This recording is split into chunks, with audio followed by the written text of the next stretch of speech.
Welcome to my YouTube channel. My name is Knowledge Base once again, and I'm here to show you how great we can use ChatGPT in most especially getting to understand it, how best ChatGPT works. If you are an educator out there, you are a tutor, you're a professor, you're a teacher, you're in any field that you're in, and you feel that you want to learn how to use ChatGPT. I just want to show you that ChatGPT is a very, very powerful tool, and we can do lots of things we're using ChatGPT. Of course, you go to your browser here and put in chatgpt.com, and then to get you to chat.openai.com, and then you land onto this platform, and this is the dashboard. So in this case, we would like to see how really we see showcase how educators can use ChatGPT to create engaging lessons, plans, quizzes, and educational content across various subjects. So definitely, you may ask yourself, how really do I command ChatGPT? And I've been telling you that the best way you can master AI is to learn the command language.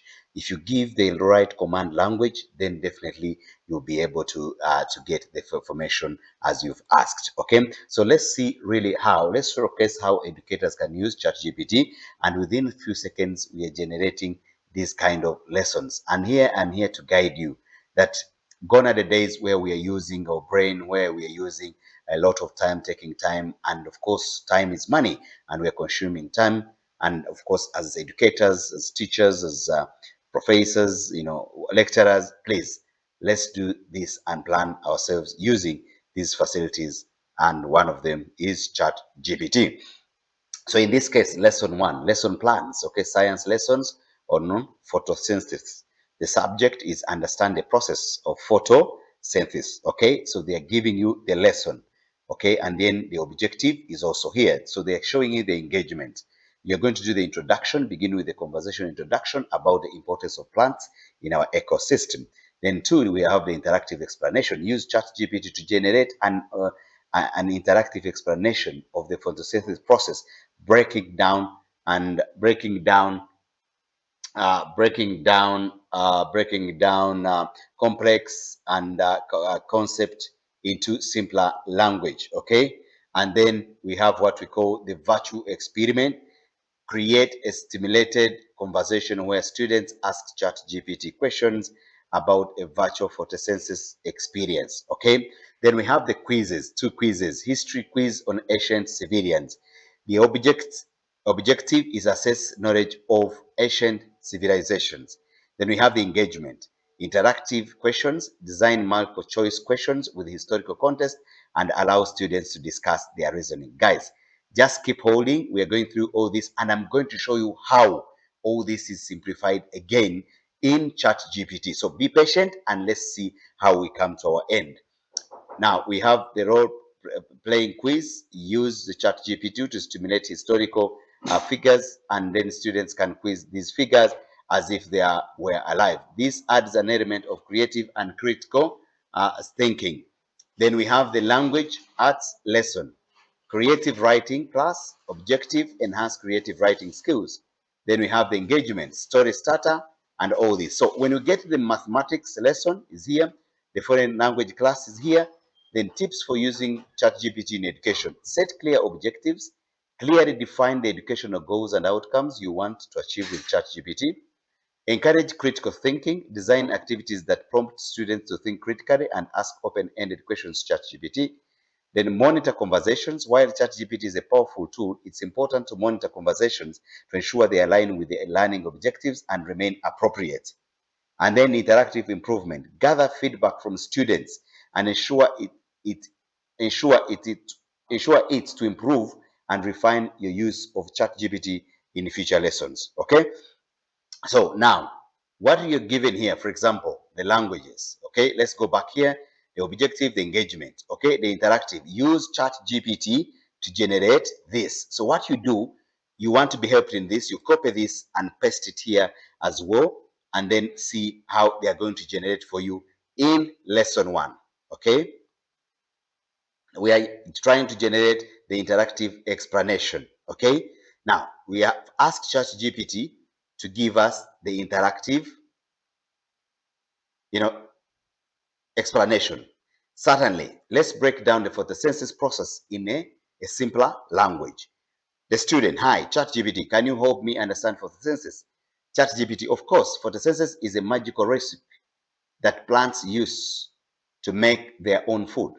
Just like you need ingredients to bake cookies, plants need a few things to create their food. Student, what are the ingredients? ChatGPT, great question. The main ingredients for photosynthesis are sunlight, water, and carbon dioxide. Think of these as the sunlight energy, water, and air that plants use to cook up their meal. Student, so what happens next? ChatGPT, well, plants have tiny kitchens in their leaves called chloroplasts. These chloroplasts contain a green pigment called chlorophyll. It's like the chef's special ingredient. So, guys, you see how we've commanded ChatGPT and it's giving you what you need. Okay. Now, when you finish this, for example, in lesson one, you're still in lesson one, they are telling you that use this to give an interactive explanation, which you have been given perfectly.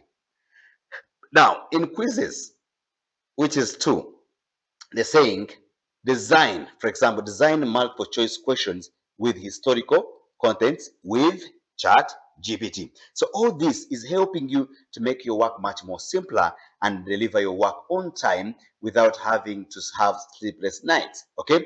Chat GPT is here to help us get the right information with much more ease. Okay. We already have it here. Design multiple choice questions with historical context and allow students to discuss their reasoning with ChatGPT. So we've got it. Certainly it's here. Question one, what was the main cause of the American Revolution? Taxation without representation, disputes over Western territories, culture differences with Britain, economic inequalities in the colonies. Student, hi ChatGPT, I am learning toward option A, taxation without representation, but I am not entirely sure. Can you provide some historical context? Yes, absolutely.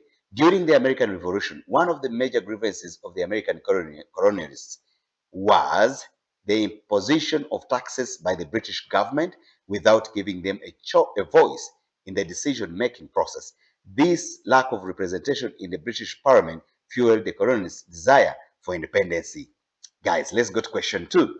Which event marked the beginning of the World War II in Europe? We have one, which is A, invasion of Poland, B, Battle of Stalingrad, C, Pearl Harbor attack, and D, D-Day landings. Student, hi ChatGPT. I think it's option A, the invasion of Poland, but I'm curious about the other events too. ChatGPT, you're correct. The invasion of Poland by Germany in 1939 is considered the start of World War II in Europe. It prompted Britain and France to declare war on Germany. The other events you mentioned are significant too, but occurred at different stages of war. Stalingrad is the Eastern Front, Pearl Harbor in the Pacific, and D-Day in the later stages of European theater. So guys, thank you so much, guys. I am sure that you're able to learn on how best you can use ChatGPT. And guys, please, the command language is very important. Understand how to command ChatGPT. Remember where we started from is showcase how indicators can use ChatGPT to create engaging lesson plans, quizzes, and educational content across various subjects. So guys, learn on how to command ChatGPT, and once you command it right, then you'll get the right information. So thank you so much, guys. Subscribe to my YouTube channel, share it with your friends, your colleagues, and your schoolmates if you are in school, and then we can be able to get you to my next video. Have a great day. Thank you.